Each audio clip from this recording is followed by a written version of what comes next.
I'm an orthopedic surgeon from Mequon, Wisconsin. After high school, I spent almost 14 years in education and training. I've developed a large orthopedic practice focusing primarily on joint replacement. I average over 5,000 patient visits per year and perform well over 800 surgical procedures per year. While my personal core identity focuses on my family, I love my job as an orthopedic surgeon. My patients and coworkers will undoubtedly say that I have a passion for my job. On December 30th of 2020, I received the first Moderna COVID vaccine without incident initially. Approximately 1 week later, I recognized that my feet were numb, a sensation of pins and needles.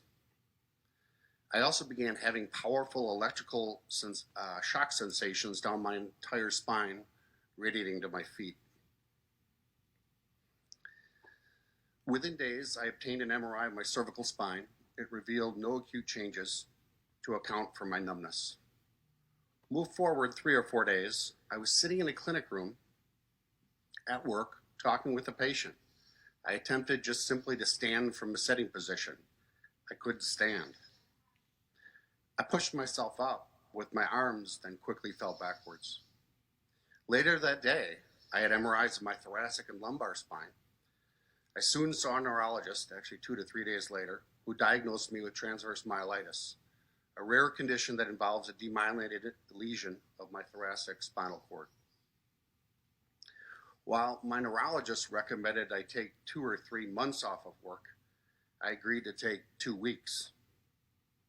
After I returned, I operated on 2 consecutive days, although I intended shortened schedule. After the second day, I felt horrible. I was numb from my umbilicus to my feet. I could barely walk, and I have been off work since. I'm just not safe to work as an orthopedic surgeon. After my diagnosis, I brought up the question of whether my condition could be related to the Moderna COVID vaccine that I received. I asked my employer to report it to theirs.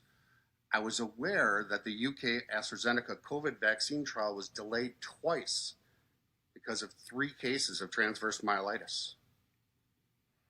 Assuming the FDA and the CDC would be alarmed at my diagnosis, I expected to be contacted soon after my VAERS submission. No phone call, no contact. In fact, weeks passed. I then contacted the CDC myself. They acknowledged my VAERS submission, but stated my reaction was categorized as not serious, as I had not been hospitalized and I hadn't died. I have never heard from the CDC again. No contact with NIH, no contact from the FDA. I notified Moderna directly numerous times and asked that I be contacted. No one from Moderna ever contacted me. One word describes how I felt in the first few months after my diagnosis: abandoned.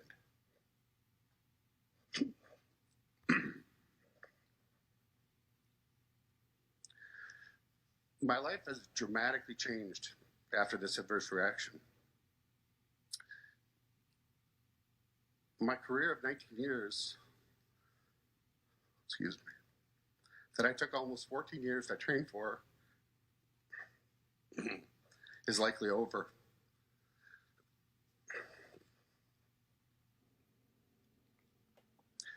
While my electrical sensations have decreased, my numbness, weakness, and poor balance are unchanged as compared to January of 2021.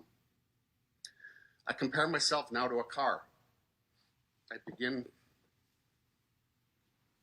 each day with a quarter tank of gas. When my fuel tank is empty, I'm done for the day.